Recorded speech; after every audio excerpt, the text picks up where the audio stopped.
Hello, my name is Justin Decloux, and I'm here today with Will Sloan. And you're listening to the Important Cinema Club. And today, we are talking about the director, Susan Seidelman. Director of the pilot episode of Sex and the City, by the way. Whoa! So she's probably dining off of that to this day. Oh, my God. Because you know that if you direct a pilot, or at least it was like that back in network syndication, you would get kickbacks if the series went to series, and every year after that, Presumably she's getting money from like the movies. Probably, yeah. I don't know. Because you set the style down for something, and that I remember hearing someone once say that being the pilot director of something is like a great payout gig. And it's a testament to Susan Seidelman that that's not even a thing people know about her. I don't think so. I only found that out today. No, she's the director of, well, primarily what people will know are Smithereens and Desperately Seeking Susan. And one of the few women in the 1980s and 90s to be consistently directing, from those art house origins, went on to consistently direct mainstream studio comedies. Now, had you seen her most famous film, Desperately Seeking Susan? I had never seen it. I had seen Smithereens before, and I liked it. So I didn't know what to expect this week. Susan Seidelman has always been on my list of things to check out, to dive into more at some point. And I'm glad I did. This is one of those weeks, I'm going to admit, where some of these movies, I wish I liked them a little bit more. Me too. But I watched so many in a Ron Howard-like bid, but I will not say that I came out of it like I did with Ron Howard, where I'm like, why do they keep making movies? No. It was more like, these movies aren't specifically working for me in the ways that they always are meant to, but I can see what is there and what she's trying to go for. And, moreover, I think Smithereens is a great movie, and I think when you watch a number of these movies in close succession, you do see the commonalities. Oh, yeah. The thematic concerns run through almost all the movies we're going to talk about today. As well as certain of the stylistic consistencies, because something that was kind of bothering me about these movies, like after Smithereens, because after Smithereens, she makes Desperately Seeking Susan, Making Mr. Right, She-Devil, Cookie. That's the golden run of Susan Seidelman. A lot of these movies are plainly farcical. A lot of them take heavy inspiration from screwball comedy, but they're moving at a pace that, it's funny. When you read reviews of her stuff, you'll often see comparisons to Jacques Rivette. Desperately Seeking Susan was in fact partly inspired by Celine and Julie Go Boating. And as much as the sense of play that she shares with Jacques Rivette, as much as the sense of shifting identities and a whole city being a kind of chessboard that she shares with Jacques Rivette, I think she shares something of his sense of pace, because I was reminded of Va Savoir, his 4.5 hour, screwball comedy homage, where part of the pleasure of Va Savoir, if you find it pleasurable, is that it takes the mechanics of a movie like Monkey Business by Howard Hawks and slows it down. And you have a long, long scene in that movie of somebody climbing up a ladder, going out a skylight, walking across the building. And with these movies, I don't know if that effect is intentional, but I have that effect. Yeah, we could talk about Desperately Seeking Susan a little bit later. Let's talk a little bit about Susan, the director, and where she came from. Did you watch Confessions of a Suburban Girl? I did not. Because I thought that was like my second favorite thing that I watched that Seidelman directed. It was part of a series that was done for a TV station where they got a bunch of famous directors, and they're like, talk about where you're from in your hometown. And it's just so smart in the way that Seidelman talks about how she was a suburban girl, that she had no interest in making movies or anything like that. And the way the documentary is framed is she's kind of doing a little bit of narration as well as interviewing all her old friends, and the way she frames them, all her friends are interviewed in front of their big house, like kind of defining this is who they are, this is the home that they were looking for, and they talk about what they thought they had to do in their life, the paths they had to take, like get married, have kids, and how it's been souring as time goes on, and they're actually discovering who they are beyond these confines of like, what does it mean to be a woman? And this is, a through line through all of Seidelman's films in like this society. How do you break out of it and you be your own person? Yeah, there was a great interview with Susan Seidelman recently that Metrograph published, that Willow McClay conducted, where Seidelman was talking about that film specifically, Confessions of a Suburban Girl, and said, at the time I was turning 40 and my friends, who hadn't been in touch much, we were living in very different worlds. I wanted to bring them together to talk about who we were, who we are now, and how different our present lives were from the ones we thought we were going to have when we all last got together, which was probably the end of high school. I wanted to evoke the feeling of having a pajama party with a bunch of 40-year-old women. She literalizes that in the documentary where they're having a pajama party and talking about their lives. And I mean, you see this concern in some of the other films. You see it in Smithereens, you see it in Desperately Seeking Susan, where it is about how identity is something that can be kind of arbitrary. It can be something that society puts on you or that you try to reclaim from society. And the films show how identity like is a construct that is partly imposed on us, but we also partly buy into. And they're kind of about breaking free from those chains. Well, not specifically with Smithereens. Smithereens is a complicated case. Yeah. So Susan Seidelman says that she went to post-secondary education. She wanted to get into fashion.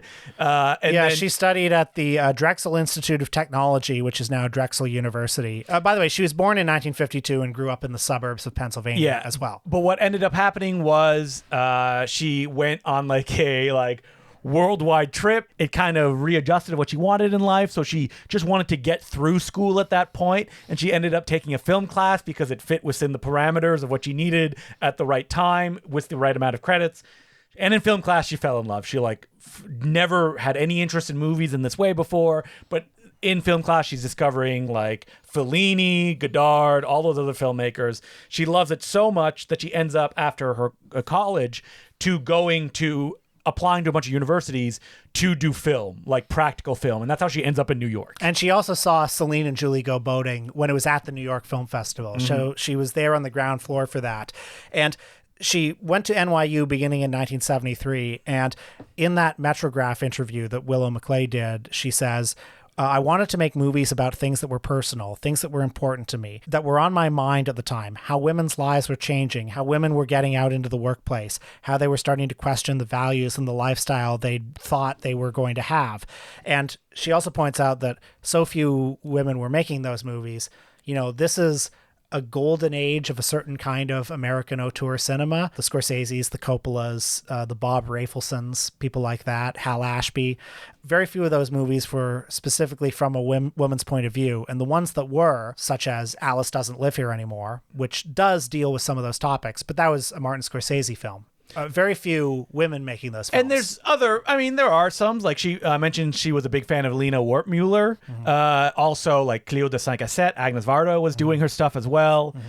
But she wanted something... Not so much in an American context. Not in an American context. Mm-hmm. And if they did, it was usually a one and done. Mm-hmm. Because society would just close in on them and no, you don't get a career, especially if it's any kind of self-expression. Or somebody like, Elaine May, who's obviously a brilliant filmmaker. Yeah, she mentions that as well. The Heartbreak Kid was the only woman director she could name who had worked within a Hollywood, system. And Elaine May's films are about men. I mean, they're a sort of jaundiced female gaze version of male stories as well, which isn't quite the same thing as what Seidelman's doing. So Seidelman Smithereens, I believe that a family member passed away. She got a bunch of money and she was in her late 20s going, listen, if I'm not going to make a movie now, when am I going to make it? So she ends up putting together the film Smithereens. It has an interesting history of how it came together where it was a little bit different and then the main actor broke her ankle falling 15 feet. They were rehearsing the stunt where she goes down a fire escape. And so they had to take 4 months off and she completely rewrote the film with someone and it became something much different. That's how Richard Hell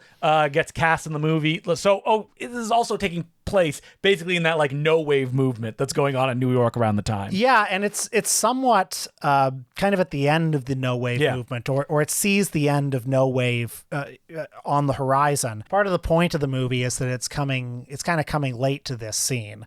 And it's also about the death of a scene like this, of this shit is running on fumes at this point. Being a punk is not fun. So the film stars Susan Berman, who was... Incredible story on her. Kind of infamous for being the daughter of a mobster. I believe she wrote a book on it as well. If we want to jump to the end of her life as well. Yeah, let's just get it out of the way. Let's do it. What happened to her? She was murdered by... Robert Durst. That's right. We all remember... That Robert Durst. Yes, that Robert Durst. It's horrible. Awful story. But she's in this movie as a narcissistic runaway who, I'm just reading the synopsis here, engages in a number of parasitic relationships amongst members of New York's waning punk scene. Yeah, she comes from New Jersey to the Big Apple, the birthplace of punk, the place where punk is happening. As she finds out when she gets there, though, punk has largely migrated to the West Coast now, and we're just kind of on the fumes of it here. There's basically one club that she goes to consistently. She has a day job working at a copy place, which, you know, if you're a young creative, is perfect because you get to use the equipment. Well, she makes copies of her own face, and she's like, "Who is this woman?" And she posts them around town, creating your own legend, if you will. Yeah, who's that lady who has the billboard in Los Angeles? Oh, what's her name? Angeline, that's right. Yeah. She's got hustle, she's got grind. We don't know if she has talent. But she's also very self-absorbed, and she will drop anyone that comes into her orbit if she finds that there's a better opportunity around the corner. And so the film follows her ping-ponging between two main male characters. There's Paul, who's a young guy from Montana who's on a cross-country road trip. He stopped off here in his RV. I think his next stop is he's going to go to New Hampshire. He's the nice guy, the sweet guy. So he's an obvious mark for her. But then there's also Eric, the bad boy, who's part of the band Smithereens, who gives the film its title. And he's played by Richard Hell. And he's a bit of a washed up guy. You know, he represents this scene that has faded. He himself has faded. He regards her as basically a groupie. Yeah. There's a little suspense about whether it will become anything more. But yeah, he doesn't treat her with any respect. But she's ping-ponging between these two men. And without giving away what happens, it is this, you know, as she said in interviews, Susan Seidelman has, it's a bit of a response to those great, you know, male auteur films of the 70s. There were all these complicated, multidimensional characters. She was inspired in particular by The Graduate, the Benjamin character in that. I mean, it's not a direct comparison. Yeah, I would say the Benjamin character is a little bit more sympathetic than the main character of Smithereens. But that's the kind of character, the kind of multi-dimensional anti-hero. Well, the thing about like Susan Berman's performance as Wren in this movie is that you would not want to be friends with this person, but the way the movie is structured, you do feel empathetic for her as it goes along. And that's what Seidelman said a lot, which is like, I don't want to make sympathetic movies with sympathetic characters. I just want somebody that you will be engaged with and that like you can start to feel for as it goes along, even though that like you may not like that person. Yeah, I mean, she's magnetic. She's brilliantly played by Susan Berman. Her physicality is very strong. Yeah. I mean, first of all, her sense of style, which is the case with all of Susan Seidelman's movies, is really cool. The way she dresses. She has this very, like, explosion at the thrift store, like, get-up that she has. And she's also willing to pick fights with anybody that gets in her way. And she uses, what is the same sentence? Like, there's a million better things I could be doing right now. The desires that she embodies are common and relatable desires. And it's portrayed in a way that, like, by the end, you're like, ooh, it is a gut punch at the end of the movie. And when you think about films like this from the women's perspective, even around this area or a few decades before, directed by women, there are not many that come to my mind. So very good movie, very powerful. It's funny. It's got a kind of acidic sense of humor to it. And Susan Seidelman none of the movies that I watch returns to this style of filmmaking. Well, yeah. I mean, part of it is that because it's a low budget movie shot for $40,000 on 16 millimeter and shot, you know, without permits, just on the streets of the Lower East Side. One of its qualities is that it has this almost verite quality, this documentary, gritty realism. And after this, all of the films become much more Hollywood studio dream worlds. But even beyond that, like, it's a difficult film. And her films are never really difficult past this point. And I think that's an issue that I came into. And listen, I'm sure that the movies that she made were the ones that she struggled to get her hands on and just to make in any kind of system that will give her an opportunity. And the story of how, so it was one of the early, I read somewhere like the first independent American film to play at the Cannes Film Festival. In competition, And the way that happened was she sent the film to Cannes because she didn't know any better, and she's like, this is who you sending it to, right? It's like a big film festival. And they contacted her being like, hey, we're about to do some screenings in New York, bring your film print down to the theater. She's just out of the blue, and she's like, okay. And she brought it, they liked it.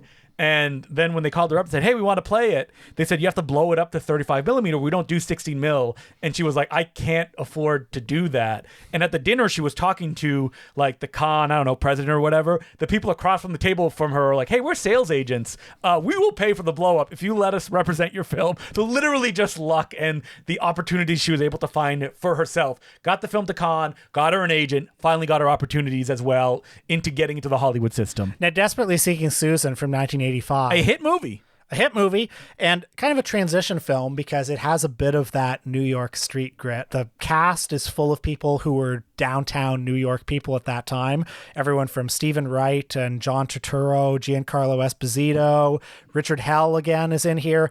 Anne Magnuson, who becomes the star of Making Mr. Right, is in this movie in a very small role. But so too is a downtown figure you may have heard of called Madonna. Before she was a superstar. Yes. It actually happened during filming, before the film released. Now, I think this film is fascinating in a comparison point to Smithereens, because it's like Smithereens if you gave an entry point, which is Rosanna Arquette wants to be a Smithereens-like character in Desperately Seeking, portrayed by Madonna. But unlike Smithereens, Madonna is not really rough edge. Like, she's not kind of like... Well, I mean, she's a little bit. Yeah. But like by the end of the movie... spoiler alert, Rosanna Arquette is like, I will continue to live this life as a, Madonna-like figure. Well, the film, which takes a lot of inspiration from Celine and Julie Go Boating, the two central female characters have a relationship that's kind of like the beginning of that film. Yeah, you know? See, this is a thing, and maybe it's expectations that I bring into the movie, where I was like, I can't wait for my good friends Rosanna Arquette and Madonna to hang out in this movie. They're both back to back. You saw the cover, yeah. Yeah. All the promotional artwork. I didn't have so much of a problem with that. Yeah, because they're separate the entire film. I mean, I basically like this movie. It's an iconic film, so if you're listening and you're like, I grew up with that movie, I love it, it's like, sorry. And I can understand, but I watched it right after Smithereens, and it was kind of like a bucket of cold water in my face, which is, this is like the Hollywoodized version of Smithereens to make it more palatable to a general audience. All right, well, let me just first say the plot, and then we'll get a little bit more into our reaction to it. Rosanna Arquette is a bored, upper-middle-class New Jersey housewife. Her husband, who's basically a monster, a yuppie monster, who treats her very ornamentally, doesn't care about her needs, is always like, she never orgasms, she doesn't even like sex, that kind of guy. She kind of wants a way out. She sees an ad, a personal ad in the newspaper that says, Desperately Seeking Susan. Meet me at this time at this place. So she goes to that place just to see what's happening. The Susan, it turns out, is Madonna, who's a very chaotic young woman, always stealing, always taking advantage, kicked out but of... lovable, but if lovable. you will, kicked out of every diner in the Lower East Side.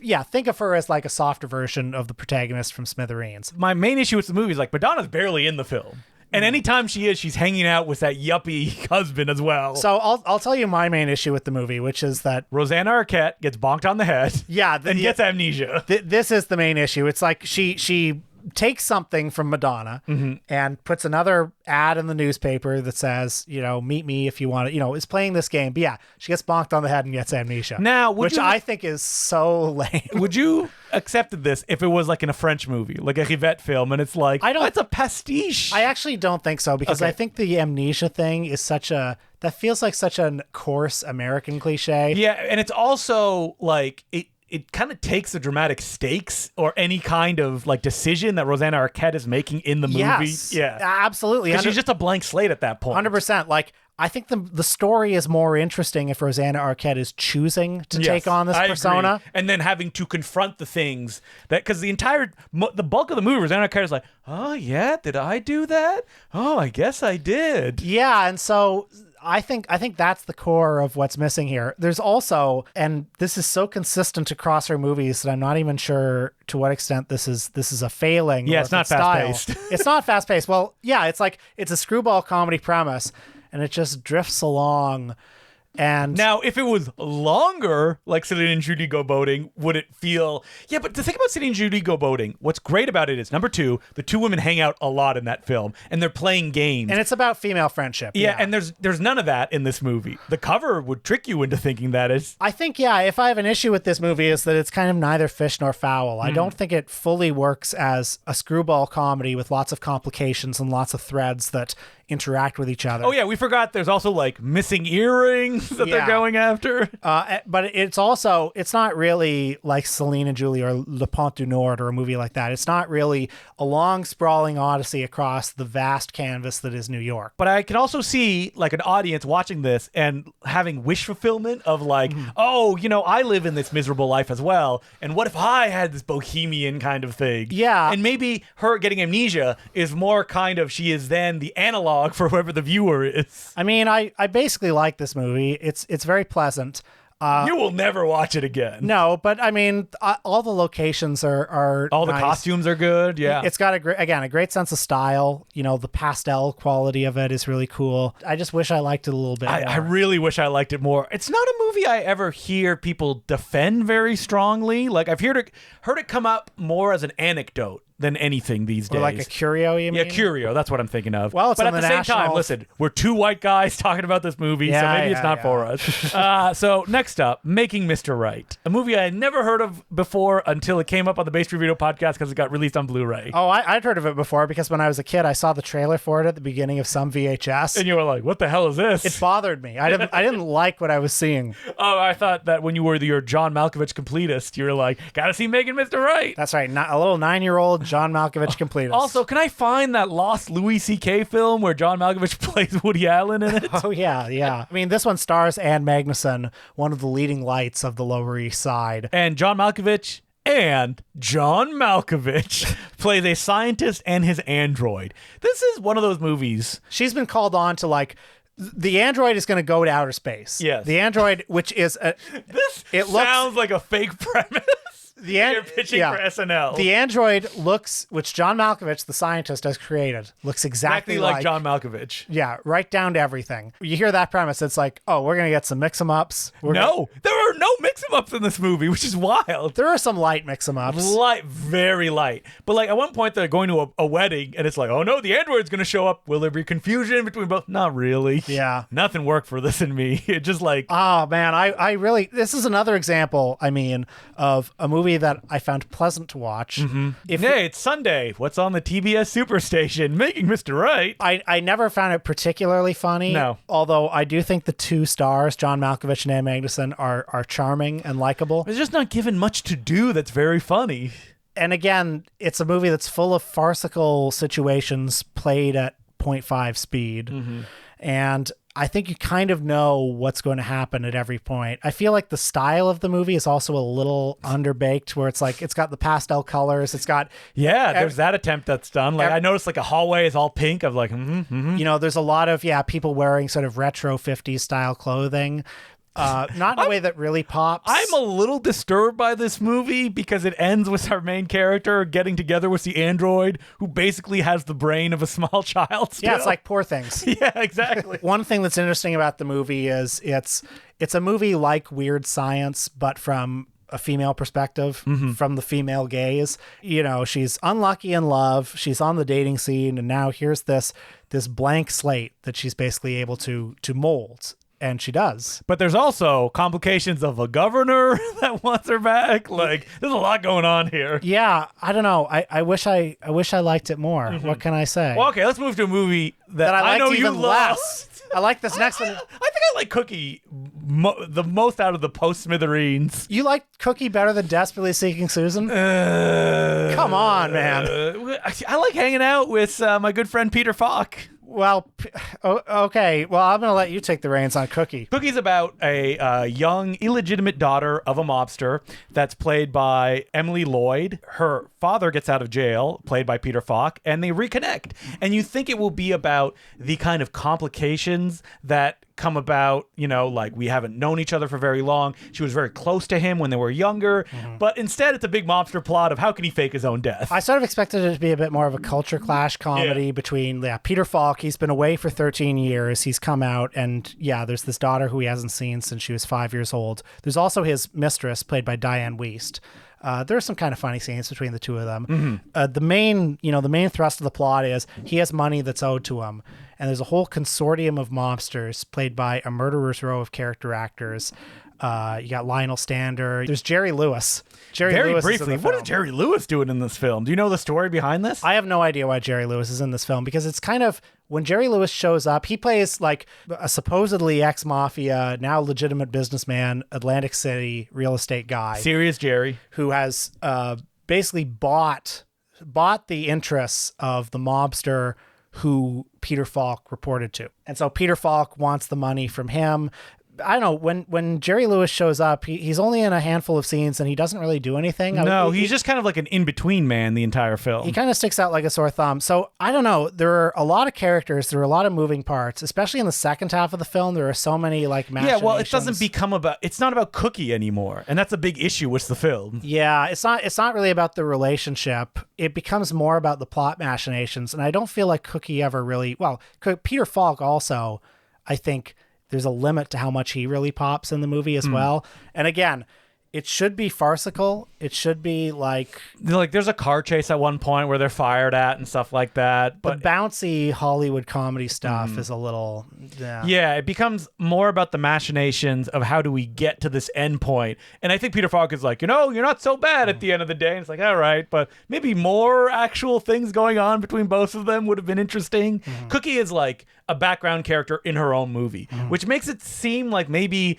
there was a first draft that was different, and it got kind of like, oh, Peter Falk's coming on, he needs more screen time. What do we figure he'd do, et cetera, et cetera. Look, this is not like Desperately Seeking Suzanne that I'm sure there's a whole bunch of fans. No one really likes Cookie. Yeah, I know. So, did you watch anything after this? I did watch Gaudy Afternoon, and Gaudy Afternoon was interesting in that, like, when it started playing, I was like, this feels very Sex and the City. Like, let me check when this came out. Oh, it did indeed come out after Sex and the City. It's also Seidelman playing in that Yvette style. Like, there's another magician in this one that, like, it takes place in Barcelona where Judy Davis is running from her familial troubles. She works as a translator, and she gets hired by Marcia Gay Harden as a woman that wants her to find, I believe it's her husband, but it doesn't end up being that. And it's like Juliette Lewis is there, and Lily Taylor plays like a very butch lesbian in the film, and it's all these complicated machinations. I think this is the kind of movie that Seidelman, it feels like she wants to make.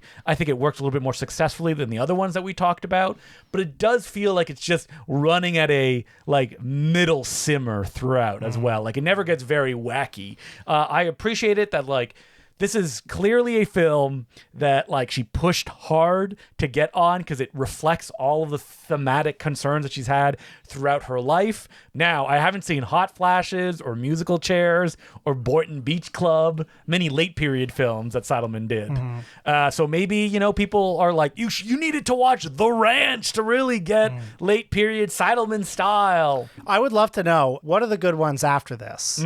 What are the ones where her style really pops? I mean, just the fact that she was able to work for so long and that you can feel the thematic concerns throughout most of her filmography, and she never just sold out and became an anonymous TV director. Like, there's something there. She recently put out an autobiography that I've been listening to, very captivating. So, Desperately Seeking Something, a memoir about movies, mothers, and material girls. So, if you want like a woman's perspective on coming up in the Hollywood system, I would highly recommend checking that book out. Do we have any letters?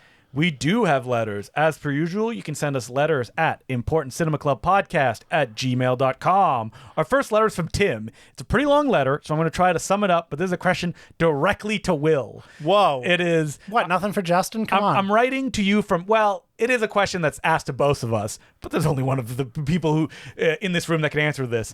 I'm writing to you from Marfa, Texas, northern Chihuahua Desert, where I run a small bookshop, the Marfa Book Company. Congrats. Looks like we have a new mecca. I've been a fan of y'all's podcast for a few years now, and I'm very grateful for your hours of enjoyment. Marfa is known as an arts destination, and in the course of a recent exhibition of work by the late artist Fred Sandback, my wife, Caitlin Murray, who directs the Chinati Foundation, where the work is on view, a question came up related to Charlie Chaplin that no one has been able to answer. In short, do you remember a scene from any of the Chaplin movies in which the little tramp, or one of his imitators, peels an artichoke, throwing each leaf over his shoulder, and reaching the heart of the artichoke, throws the heart over his shoulder too? So, no, I don't. Off the top of your head? No, I don't. But what's great is we have a whole community listening to us. That sounds like something he could have done. So basically what happened was in 2001, there was an interview with the artist Chinati, with then director Marianne Stockenbrand and art world luminary Michael Govan.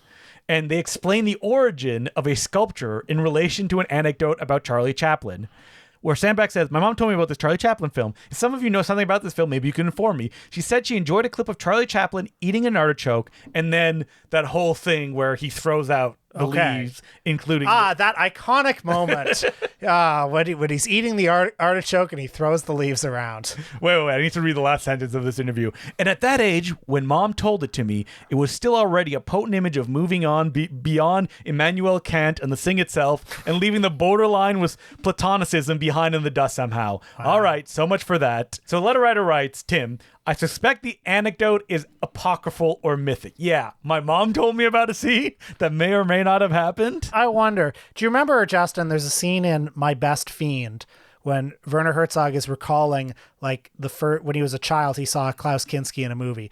And he's like, there's a scene where he's, like, woken up, and I thought it was the greatest acting I'd ever seen. And then he plays the scene. He plays it 2 or 3 times, and he goes, funny how your memory expands a moment like that. Tim, if somebody in the Discord can help you out off the top of his head, Will doesn't know it, but boy, this is some real thin to go on. But I love these kind of things that like haunt people, that they're like, wait, so this work of art comes from nothing that doesn't exist? Yeah, it could be. It could be. Who knows? This is a fun letter from Tristan. He asks, I wanted to commemorate finishing your entire back catalog of episodes. Whoa, I hope they threw the parade that everyone gets when they listen to all the important Cinema Club episodes. Yeah, I hear the president calls you and you got a plaque. By writing, this is not sarcastic, this is in complete honesty. I want to be clear about that. The letter writer continues that he's writing his first letter. I have a suggestion for an episode, the video art of Matthew Barney. Oh, wow. But he also asked the question, what is the boundary between the cinema and the art gallery? The letter writer mentions, I think about this question a lot when it comes to avant-garde cinema. Most can agree that the films of Stan Brakhage, Maya Deren, Michael Snow, etc. are firmly in the camp of cinema, while the video art of someone like Nam June Paik is not cinema. But why is that? And how arbitrary is this designation? The word video art has less meaning now that most major movies are shot on video. We did an episode some years ago about Carolee Schneemann, which is probably the furthest we've ventured into something that is more on the scale of gallery than cinema. I think I have a pretty... Are you going to say, I know it when I see it? Yeah, I guess that's it. I know it when I see it. I'm inclined to be relatively inclusive. Mm-hmm. I mean, there are a lot of filmmakers who, somebody like Apichatpong Weerasethakul, he does stuff that's gallery installation stuff. Well, I mean, the letter writer, they go on much longer talking about, like, it's about duration. Like, you're not meant to watch the clock from end to end. Or, yeah. Is video art just the idea that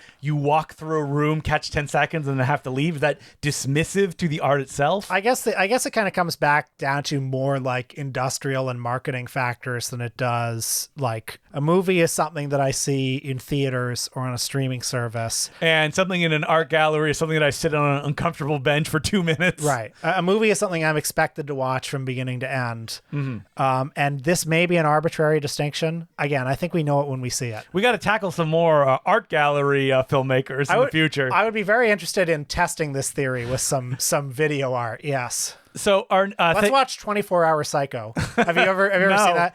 It just goes through Psycho for 24 hours? Yeah, like slowed down to the point where it's just like one frame at a time. Wow, I mean, this brings into my great friend Matthew Kumar's art project, 24-Hour Pest, where he just shows the opening to John Leguizamo's Pest on loop. All right, so our next letter, man, 24-Hour Psycho is a real wait, I have installation space. What do I got? I don't know, Psycho, 24 hours. You know what's great? You can do 24-Hour Psycho at home. Yeah, exactly.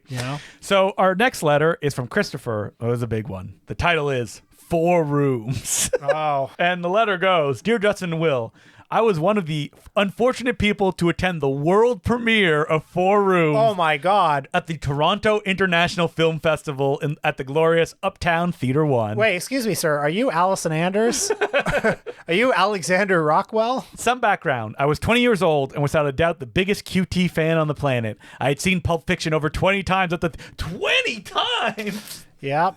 There were a lot of fans, but It sounds like you were number one. So when I heard 4 Rooms was premiering at TIFF, I knew I had to go, and I had to get QT's autograph. I purchased 2 posters, one of 4 Rooms and one of QT himself posing at the camera, trying hard to look cool. Oh, God. You know Imagine having that on your wall.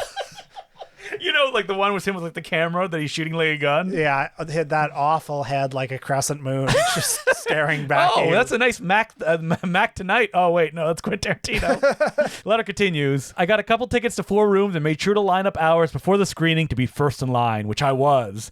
When the doors opened, I rushed down the first row center of Uptown 1. Incredible seats. The buzz in the air was electric. Everyone was hyped to see the rock star film director. When he finally and miscellaneous associates. When he finally walked in, he was led to a seat, also in the front, to the left of me. What do? I wondered. Do I walk up to him and ask him for an autograph? I remained in my seat and tried to catch his eye, which I finally did, and I showed him the poster and made a writing motion with my hand. He moved his head left to right. No, there would be no autograph. Ouch. The movie started, and quickly the air left the room. The audience sat in stunned silence at how bad the first 2 episodes were. The crowd, desperate for some excitement, perked up a bit at Robert Rodriguez's episode, which drew a couple of laughs and cheers. The reception for QT's segment was more muted, with some mild reactions to the ending, but it was clear that the audience knew we had just seen a terrible movie. The disappointment was literally palpable. There was a Q&A after the movie, with QT getting most of the questions. Multiple people asked him what he was working on next, and he became very irritated. There was one very uncomfortable moment when a young man in the audience with a wrapped gift in his hand said he had a gift for QT. QT looked legit frightened and ignored the fella, who looked positively devastated. You can't give gifts to a tip. That's one thing you can't do. When the Q&A was over, I asked Robert Rodriguez for an autograph, and he couldn't have been nicer. He signed my poster and asked where I had managed to get a 4 rooms poster so quickly. I told him his segment was the best. I wanted to take a little dig at QT, if I'm honest. To this day, I remain a big QT fan, but I would be lying if I said his refusal to sign an autograph hasn't tempered my feelings toward him somewhat. Yours truly, Christopher. Wow. You know, it's an interesting thing about being that famous. Yes. It's like you gotta be careful about your interactions with people. Imagine if that happened to you. Yeah. You might remember it still. Oh, if like QT shrugged me off. I'm trying to think. Has any... Who snubbed you? Anyone famous? I'm sure there is, and I've just forgotten it over time. There used to be an autograph hound. When I first started going to film festivals, getting everybody to sign my tickets. Yeah. But I haven't done that in a long time. So Yeah. I don't think anyone has ever snubbed me and been like, no, I can't. I have a funny story about Matt Johnson that I'm going to tell on this episode. Do it. Yeah, this is good. And by the way, I actually hold no ill will towards him for this. I just think it's funny. Okay, yeah. I haven't seen the new Nirvana movie. Everyone said it's great. It's great. But it's weighted down on me by people discussing for decades their experience with the real Matt Johnson. So, I'll leave it at that. About a year ago, I was writing an article for York University magazine for money, folks. I was doing it for money. What? I know. Not for the love of it? Can you believe it? Yeah. I shamelessly did work for money. Anyway, I was writing this article about Pitbull. You can't deny his charisma. The one I wrote that, didn't I? He did. I wrote that. Will told me he used to write the blurbs for Toronto Life of the events. And one day I was literally in a magazine store that does not exist anymore. I cracked it open and just read a bunch of events. And one of them was Pitbull. You just can't deny his charisma. And I closed the magazine and said, I don't need to read anymore because he'll be in my mind forever. Okay, so By Will Sloan. I was writing an article about this theater that's at York, this movie theater. This had been a commission. Mm-hmm. Okay, what I found out was this theater was actually incredibly underutilized. Nobody claimed any ownership of it, and this article was a bad idea. But anyway, I was looking for York University filmmakers who would give me some memory. And I sent an email to Matt Johnson. Yeah. And he replied, brutally underutilized due to interdepartmental union issues and lack of leadership from the top. I taught and was taught in that classroom, and both were my favorite memories of film school. Should be the centerpiece of the program, but has been sadly relegated to an awkward swing space, regardless of what the permanent faculty tell you. Nat Taylor's legacy has been sealed like an Egyptian tomb, dusty and forgotten. You can use either the entire quote or none of it. That's a nice response, though. No, what's funny about it is he knows I can't use that. I'm writing a propaganda piece for the York University magazine. But anyway, in honor of him, I just said his whole quote. Yeah. in its entirety. I mean, it's not. I thought it was funny. I thought it was funny. Okay. I thought he like didn't want to sign your autograph at a party or something like that. I would never ask him for an autograph. I mean, because you can't turn a corner without him being at a party in Toronto anyway. So That's not going to be true for much longer. yeah, that's true. So thank you, Christopher, for that blow by blow of attending the premiere screening of Four Rooms. Oh yeah. You know, almost every celebrity that I've met has been pretty nice. Yeah, I can't think of who's the last celebrity I've met. I don't know. Wait, did you ever publish that article about the theater? Yes, I did. With no Matt Johnson quote? And let us never speak of it again. Okay, so as per usual, you can send us letters at importantcinemaclubpodcast@gmail.com. On Patreon, you've been waiting for it. There's a Jackie Chan Alzheimer's drama that's in theaters now. That's right. We went, it's Chinese Lunar New Year season. We went to see one of the big new Chinese Lunar New Year movies, Unexpected Family, starring Jackie Chan. His big bid for dramatic acclaim. Yeah. And we went to the Markham Cineplex. So we went on safari for this. We went very far. So I have a pitch now. That's what we're doing on Patreon, patreon.com/The Important Cinema Club. I have a pitch now. Will, what if we did next week Chinese Lunar New Year movies? This is such a great idea. I'm pitching Will for the first time here, where it's just like the big star-studded films that come out during Chinese New Year that are like vapor, that are not meant to keep going. So are we talking about... All's Well That Ends Well, one of them. All's Well Ends Well. Yeah. So we're not talking about all-time classic Chinese New Year's movies. No, we're not talking about films that came out during the Chinese New Year. Like, are we talking about like classic examples? I'm thinking of like star-studded extravaganzas that only existed at this particular point in time. So like, okay, obviously All's Well Ends Well is technically like the Chinese. So what is a lunar New Year's comedy to two guilos like me and Will? Yeah. They are fluffy. They are usually star-studded. They are usually comedies, and they are put out during this era. We talked about Love HK Film, I think, last episode. They very particularly like brought me to the attention of what Chinese New Year comedies are. So I have an article here in the Macau News that has a list of, various Chinese Lunar New Year movies that are kind of classics of the form. There's 1987's It's a Mad, Mad, Mad World, not to be confused with the Stanley Kramer film. Yep. There's, All's Well Ends Well from 1992, starring Leslie Cheung and Stephen Chow. Oh, The Wedding Banquet by Ang Lee, which is a Taiwanese film. Rumble in the Bronx. Yep. I'm looking here I don't mean like Rumble in the Bronx, but there's like a... Well, he was the king of Chinese New Year. He was, yeah. So like, this is like a classic Chinese New Year thing, is that there's like multiple directors. Man, It's a Mad, Mad, Mad World 3. They made multiple of them. Oh man. Okay, take a look at this one. Look at this. Hi Mom from 2021. I believe that was a huge hit. It's the fourth highest grossing Chinese movie of all time as of right now. Yeah, Wish Dragon. I'm not watching that. This goddamn cartoon movie. No, that was a Netflix original film, so no thank you. A good way to kind of decide on watching these movies or not is, would you talk about these films in any other context on this podcast? And if the answer is probably not, good film to go for. Okay, then let's watch. We have to watch All's Well Ends Well. Yes. The original. Yeah, there's multiple of them. Let's watch It's a Mad, Mad, Mad World. Great. I love it. And what's our third? I'm looking here and I'm trying to find them. You want to leave it up to the people? Maybe even like Dylan Chung, who could point us in the direction? Get in the Discord for our third movie. Oh, like Golden Chicken or something like that. Oh, like a more recent one. Yeah, well, I'm thinking of like Jingle Ma, that guy. Oh, yeah. Oh, Gold. Yeah, okay. Was that released during the Chinese Lunar New Year? I think Jackie Chan's a producer on that one. Oh, this is not a Jingle Ma. It's Samson Chu. I don't even think it's a Chinese New Year film. I'd have to look into it when it was released, but it's what I think about when I think about these kind of films. Anyway, is 72 Tenants, House of 72 Tenants around that era? Is that a Chinese Lunar New Year film? I don't know. We're going to have to look. Okay, yeah. So according to the AI overview, folks, awesome. It revitalized local cinema, celebrates the spirit of unity and resilience, and was set against the backdrop of Lunar New Year festive preparations. But I'm looking here, initial release September 22nd, 1973. Oh. That's not the Chinese New Year. So Okay. Yep. I want films that came out during that period. Okay, so folks, hop in our Discord. Let us know what's a good or we'll just ask Dylan. Yeah, because he'll know. What should be our third Chinese Lunar New Year film? Is there a Michael Hoy film in there or a Hoy Brothers film? I don't know if I've ever seen a Hoy Brothers film. Wow. Well, I haven't even seen The Private Eyes. we've been saving those guys for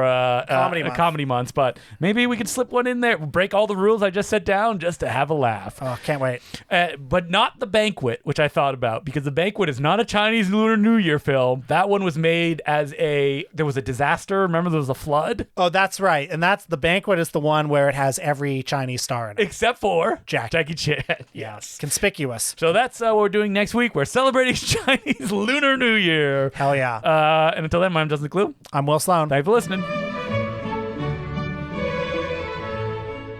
Well, I went to the movies this week. You've seen all the big hits. I've been known to go to the movies. I did see Nirvana, the band, the movie. It's great. I know. That's what everybody Lives says. up to the hype. Yeah. I think you'll really enjoy it. I'm sure I will. As the OG Matt Johnson fan, I like the stuff that he does. Yeah. Aren't you a little tired of seeing Americans discover him? Oh, it doesn't really bother me that much. Aren't you kind of like, guys, we're already tired of him here. I was at the party when they did the Blu-ray release of The Dirties, where he did all those alternative Criterion covers. Man, you know what makes me so mad? That I checked eBay. Yeah. Those are going for $2,000 now. What? But I have one. Well, we used to see him in the BMV things all the time. I fucking know, and I never bought. Do you not have one? No, I don't. Oh, I have the one that's a third man. Yeah. Yeah. Well, $2,000, and there are like 90 people watching. It's insane. So I saw. If you have it, get it out now. That ain't gonna go up in value to. Yeah, that's your retirement fund right there. Yeah. But no, I almost bought two as well because I wanted different covers. They were really cheap at the time. Yeah. So I hope you didn't get rid of it. No, I have it on my shelf still. Yeah. So I saw that, and that's really good. But the key thing that I saw this last week was I saw Dracula. Now you may be wondering. Oh, Dracula. Is it? Did I see the Lugosi version? Did I see the Argento version? The Radu Jude version, perhaps? Yeah. Why no? I saw a film by Justin has his head in his hands. He's so ashamed what I'm going to say. I already knew it. The Luc Besson version, folks. Boom. I know. One of the most canceled men. No, I saw it with a friend. We were looking for something to see, and we thought, what if we went to see that? And we did. What if we made ourselves complicit in Luc Besson's crimes? I know. Well, okay. Well, not complicit in his crimes. That's a bit of a... Yeah. Yes, I paid to see Dracula. And you could have paid for a different movie and then snuck into Dracula? So when I'm at the pearly gates, this is something... You will regret, yeah. Well, I'll have to say to Peter, St. Peter, that is, I'll say, okay, that's in the demerit column. Yeah. Is there enough in the pro column? And then they're like, an irrational man. Yeah. What else? Rifkin's Festival. Yeah. And to say nothing of, masturbation's a sin. So, Man, let's open this huge book. I'm not seeing as many good deeds to counterweigh this. The scales. Yeah. Okay, so you go and see a cursed movie. Yeah. So you were a fan of Luc Besson. I don't think I would say I was a fan of Luc Besson. You certainly saw a lot of his films. I did, yes. And when I broke it down and I consider do I like any of his films? The answer is not really. Not even Fifth Element. I like parts of Fifth Element. How about another cursed movie, The Professional? Never a huge fan. Femme Nikita, don't like it very much. What kept bringing you back? He was a big Hong Kong cinema fan. He produced a lot of movies that I like. And he seemed to be pointing in the direction of those things. And now that him being an awful, awful, awful human being has been wait, is Dracula, does he play Dracula in the movie? No, even better. Caleb Landry Jones plays Dracula. Okay, this is not a good movie. Yeah. But I was very entertained by this movie. What is it? Who is the rest of the cast in this film? Oh, what cursed actors? This cast, yeah, it's hilarious. So Caleb Landry Jones is Dracula. Christoph Waltz is in it as a character called Priest, who is basically Van Helsing. Yeah. Only he's not called that. I don't know why, but he's not called Van Helsing. The leading lady, Elizabeth/Mina, is Zoe Bleu-Sidel, who is Rosanna Arquette's daughter. And that just about does it for actors you might have heard of. Mm-hmm. Christoph Waltz, What is going on in Christoph Waltz's career? Well, first of all, he only does one thing. And Yeah. hey, I like Christoph Waltz. He's won 2 Academy Awards for that one thing. I like Christoph Waltz, but when he shows up in this movie, and because when you're watching this movie, you're not expecting a good movie, and so you just kind of take whatever pleasures are on offer. He shows up and he's so doing the Inglourious Bastards thing. He's so giving that performance. It's like, okay, I'll take this. This work. I mean, it's not a coherent work of art, but there are a lot of individual things in it that give me So you like pleasure. seeing him on screen? I like seeing him on screen. Caleb Landry Jones hamming it up. Well, the most amazing thing about this movie is it is a straight up ripoff of the Coppola film. So it just uses the like Right down to when we first see Caleb Landry Jones, he's basically dressed as old man Gary Oldman Dracula. what the hell is going on? With the hair, with Yeah. the makeup, except on like a tiny budget. Yeah. And it has basically the structure of the Coppola one where it starts with Vlad the Impaler stuff. And, it's very much built around like the love story element. The big difference is that Dracula doesn't have brides in this movie. He has CGI gargoyles who are fun. The movie has appalling digital sheen. Yes. Where does it compare to Dario Argento's Dracula? Oh, it's better. Yeah, Dario Argento's Dracula's boring. Yeah, that's the thing. Yeah. You want to... If that movie was so bad it's good, I'd be down, but it's not. Yeah. So yeah, this movie, it's pretty fast-paced. There's always something going on. There are a handful of scenes where I watch it and I'm kind of smiling and nodding like, that was kind of good. Like, there's a ridiculous, like... Sorry, I don't want to hand it to him. Yeah, don't hand it to him. But there's a ridiculous flashback where it's like Dracula as a younger man... who's young and beautiful, and he's wearing like a ridiculous hat and ridiculous like regal clothing, and he's Caleb Landry Jones. He has a perfume that makes all the women desire him, and there's just a hilarious montage of him going from court to court, putting on this perfume and women dancing all around him. Sorry, I can't convey. Put a little on the tender part of your neck. I can't convey what this actually looks like. Just download it. Yeah, do not go in theaters to see it. Yeah. Now, you also wanted to see it because you couldn't believe it was in theaters. Yes. Yes. And I am getting that feeling more and more lately when I go to the multiplex because, if it's not peak saturation where every screen is playing like Barbie or the Avengers, oftentimes the theaters are filled with just like the most rancid shit, like Dinesh D'Souza documentaries and like the a re-release of Sound of Freedom, I guess. But yeah, just a lot of Angel Studio stuff is finding its way to Now, movie theaters. will you be seeing? Do you already have your tickets for the Angel Studios release of Animal Farm? Oh my god! Directed by Andy Serkis. Have you seen that trailer? Yeah. Doesn't it look awful? It looks awful. Isn't it like Seth Rogen and? Yeah, Seth Rogen? What's going on? Yeah, what's going on? I hate him. You hate him. Okay, sorry, I shouldn't say that. Whoa. He's given me plenty of laughs in the past. Yes. I'm just saying when I see him on those Skip the Dishes commercials. Oh, I hate those commercials. They play before every movie, and it's like, what are you doing shilling for Skip the Dishes? Don't you have enough money? And also the fact that in those commercials they're in his mansion or whatever. Yes.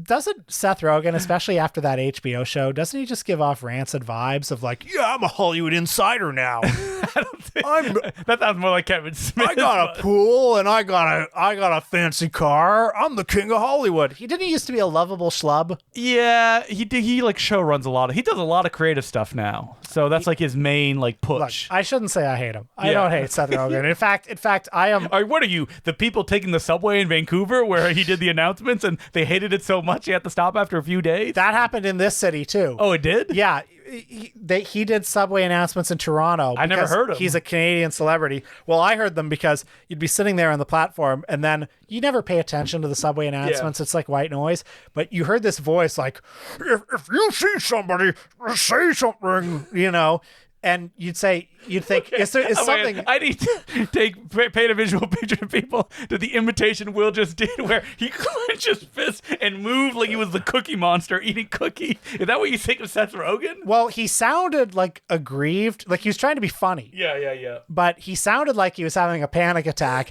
and you're on the subway platform like, wait, what's going on? Do I have to get out? Is there a fire? Oh man, you're gonna be banned from Blue Sky. Will hates Seth Rogen. I don't hate Seth Rogen. He's been in a lot of movies I like. He's very funny.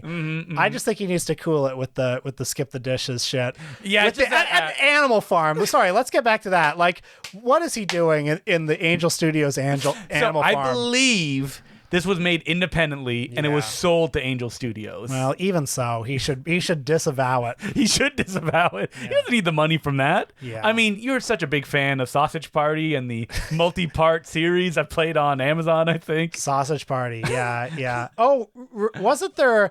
Yeah, didn't Sausage Party have an Israel-Palestine subplot in it? Probably. Yeah.